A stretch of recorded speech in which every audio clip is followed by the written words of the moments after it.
E aí, moçada do terceiro período, beleza? Eu espero que todos estejam bem. Nós vamos aqui vamos rompendo, né? Com a metade do nosso bimestre já, porque a gente já tá na apostila 3 e são 6 apostilas, né? São 6 vídeos, aliás. Então, nós já estamos na metade, quase de férias, né? Vamos lá, fechar o bimestre de vocês aí. A gente faz esse terceiro, depois só mais 3. Aí, ó, estaremos tranquilos para quem tá fazendo tudo, né? Então, vamos lá? Continente africano aí, essa visão bonita, né, dele assim, e o continente africano político. Olha aí que bonito. Mali, Líbia, Egito, Sudão, Tanzânia, Burundi, Zaire, Ruanda, Angola, Zâmbia, Namíbia, né, República Sul-Africana, Madagascar, as Ilhas Comores, Seychelles também, que são ilhas lindas, e assim por diante. Então vamos lá, nós vamos falar sobre etnocentrismo, a gente está falando da diversidade cultural africana. E aí a gente vai falar sobre esse etnocentrismo. O que é isso? Etnocentrismo, etnia, significa identidade cultural de um povo, os aspectos biológicos, a língua, a religião, as tradições, né?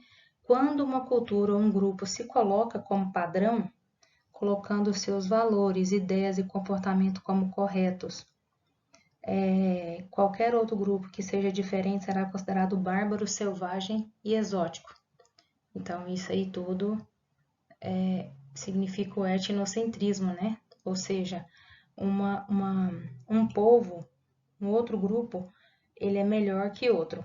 Eles se colocam como sendo superiores a outro.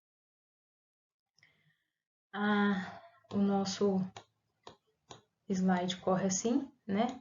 A antiguidade confundia tudo que não participava da cultura grega, depois greco-romana, sob o nome de bárbaro. Em seguida, a civilização ocidental, que é a nossa, utilizou o termo de selvagem no mesmo sentido. Recusa-se a admitir a diversidade cultural. Preferimos repetir da cultura tudo que esteja conforme a norma sob a qual se vive. Quem falou isso foi Claude Lévi-Strauss, no livro Raça e História. Etnocentrismo, preconceito e discriminação. O etnocentrismo constrói uma visão de mundo baseada no preconceito e na discriminação. Uma visão difícil de ser superada, pois cremos que o que somos e fazemos é o melhor. Um grupo diferente é visto como uma ameaça de perda de coesão e identidade ao grupo que é tido como superior. Então, está relacionado, né? De cá nós vamos para cá também, tá? Primeiro, eurocentrismo. O eurocentrismo é que os europeus eram o centro de tudo, e o etnocentrismo, né? Uma raça superior à outra. No século XIX, a antropologia construiu teorias que afirmavam uma Europa civilizada e superior. A expansão imperialista colocava as potências capitalistas em busca de mercados, matérias-primas e mercados, dominando África e Ásia. Foi difundida a ideia que tais continentes eram cheios de tribos selvagens, bárbaras e carentes de progresso e civilização. Culturas diferentes. Qualquer cultura é resultado de um processo que envolve intervenção, criação, reinvenção dos homens na natureza. Tal conclusão vale para qualquer etnia, seja na África, Ásia ou na floresta amazônica. Esse processo civilizacional coloca grupos humanos em estágios culturais diferentes, né? Por exemplo, a vaca na Índia, aqui nessa imagem, né? De cá nós vamos para cá também. Na Índia, o bovino, a vaca, ela é sagrada. Enquanto ela tem leite, ela produz leite, ela fica no quintal dos indianos. Quando ela deixa de produzir leite, o bezerro para de mamar, elas vão para a rua e elas deitam em qualquer lugar e todos os carros lá, todo mundo, eles deixam elas quietas, nem buzinam para elas nem nada. E olha a vaca no Brasil, como que a gente trata? Com uma cultura diferente. E nem por isso nós somos superiores a eles ou vice-versa, né?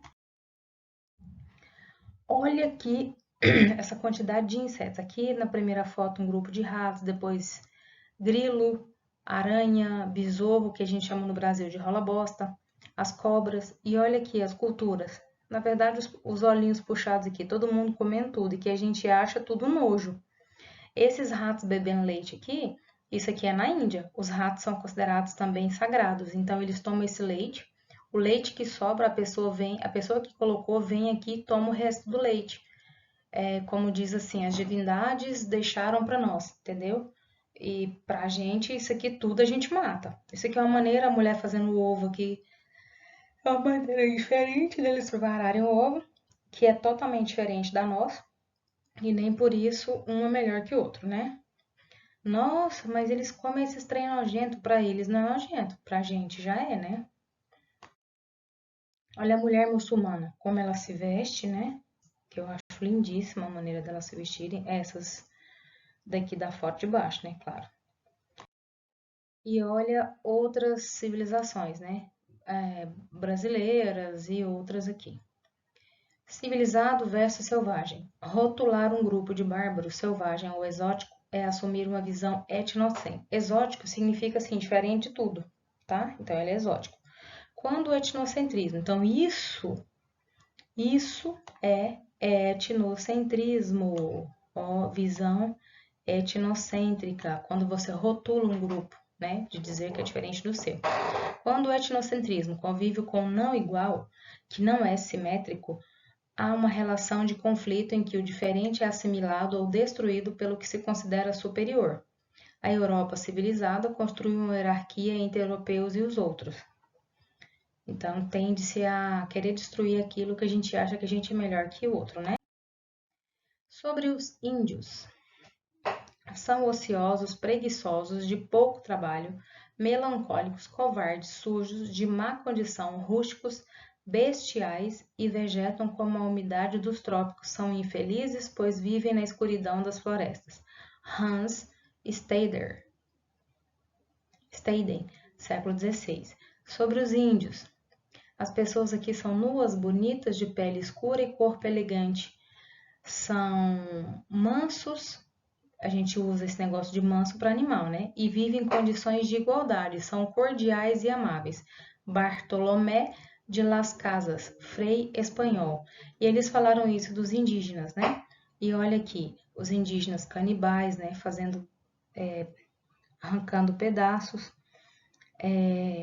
objetos de tortura, ó, enfiando o pau no meio da pessoa, né? E assim por diante, ó, como se fosse um cinto de castidade masculina aqui e tudo. Para ver, as imagens mostram o oposto do que eles escreveram aqui, né? Daqui nós vamos para cá e de cá nós vamos para cá, tá bom? Então vamos começar. Etnocentrismo na prática. Culturas diferentes encontram-se na história. Ações e reações foram guiadas pela intenção na preservação de valores em relação ao outro, visto como ameaça ou inimigo a ser vencido. O conflito foi inevitável, já que o superior teve uma visão e uma intenção ao tentar destruir o inferior para preservar-se. A conquista da América. Quando espanhóis e portugueses descobriram, e aí está entre parênteses, né? Porque se tivesse descobrido não tinha ninguém. Quando chegou aqui já tinha, então não descobriram, alguém já estava aqui. A América trataram os pré-colombianos como bárbaros e selvagens. O Império Azteca foi conquistado e Tenochtitlan, sua capital, destruída. A cidade do México foi construída em moldes europeus, numa intenção de impor a superioridade da civilização europeia sobre a ameríndia. Etnocentrismo e aculturação. Então, esse aculturação, que é esse A, ele vem de uma negação, tá? Quando, em vez de aniquilar um povo inferior, um grupo impõe valores, visão de mundo e seu comportamento, ocorre a aculturação, ou seja, as pessoas chegaram aqui e impuseram, por exemplo, o catolicismo. Então, fizeram com que os indígenas perdessem a sua cultura da sua religião. A violência ocorre com negação da alteridade e sua identidade, obrigando o outro a ser igual ao dominador. Exemplo dos jesuítas impondo o catolicismo ao catequizar os índios brasileiros. Tá vendo? Um exemplo de ação etnocêntrica é a atuação de evangélicos levando a salvação aos índios do Mato Grosso, Pará e Amazonas. A aproximação ocorre de forma semelhante à dos portugueses católicos, como muito presentes, envolvendo e seduzindo-os. E aí ele mostra os indígenas aqui com câmeras, né, na TV, no computador, gravando, cantores, o indígena no meio do mato com um computador da Apple aqui, né, um notebook da Apple, assim por diante. Estereótipos. Atitude etnocêntrica, isso aqui é muito importante. Estereótipos são imagens ou conceitos preconcebidos que as pessoas fazem sobre comportamentos e condutas. Estereótipo é um conceito infundado sobre algo, um clichê geralmente depreciativo, baseado no senso comum, tomando como verdadeiro. O estereótipo alimenta o bullying, o racismo, a xenofobia, que é a aversão ao estrangeiro, né? A intolerância e o preconceito. Então, o problema todo está no estereotipar as pessoas. Estereotipar vem de fora, né? Todo ateu é intolerante, todo negro é bandido, todo pastor é ladrão, todo religioso é alienado, todo padre é pedófilo, todo roqueiro é drogado, todo gay é promíscuo e todo idiota pensa assim. Esse aqui eu tinha que deixar um slide só para ele porque não tenho palavras, não precisa de explicação, né? Isso é estereotipar. É você olhar para o exterior da pessoa e você falar isso aí, né? Olhou para a pessoa, ela é preta, e você fala, ih, é bandido. Na primeira imagem aqui a gente tem a Maju, Maju, aquela do Jornal Nacional à Tarde, né? A Thaís, essas aqui são pretas, lindas, e isso aqui foi ataque racial a elas, preconceituosos, nas redes sociais. Se vocês entrarem lá, possivelmente vocês verão isso, são coisas aqui extremamente intoleráveis. E aqui no futebol, né, as pessoas jogam banana, chamam o outro de macaco. Isso aconteceu não uma nem duas vezes no futebol, tanto do Brasil quanto do mundo, também relacionado ao estereótipo da cor preta. Esse aqui também merece o destaque só para ele. Odeio as pessoas intolerantes. Quando me deparo com gente assim, não deixo nem abrir a boca, vou logo descendo porrada.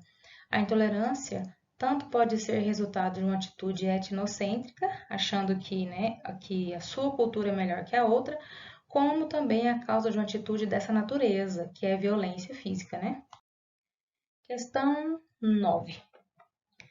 Outra importante manifestação das crenças e tradições africanas na colônia eram os objetos conhecidos como bolsas de mandinga. A insegurança, tanto física como espiritual, geravam a necessidade generalizada de proteção. Proteção das catástrofes da natureza, das doenças, da má sorte, da violência, dos núcleos urbanos, dos roubos, das brigas, dos malefícios de feiticeiros, etc. Também para trazer sorte, dinheiro e até atrair mulheres. O costume era corrente nas primeiras décadas do século XVIII, envolvendo não apenas escravos, mas também homens brancos. A prática histórica cultural de matriz africana descrita no texto representa o que? Essa das bolsas de mandinga. Um instrumento para minimizar o sentimento de desamparo social. Representa isso. Carregar a bolsa de mandinga, ou seja, servia para afastar isso tudo, como para atrair coisas boas também, né? Questão 10. Na segunda metade do século XIX, a capoeira era uma marca da tradição rebelde da população trabalhadora urbana na maior cidade do Império do Brasil, que reunia escravos e livres, brasileiros e imigrantes, jovens e adultos, negros e brancos. Na verdade, tinha que ser pretos e brancos, né? O que mais os unia era pertencer aos porões da sociedade, e na última escala do piso social estavam os escravos africanos.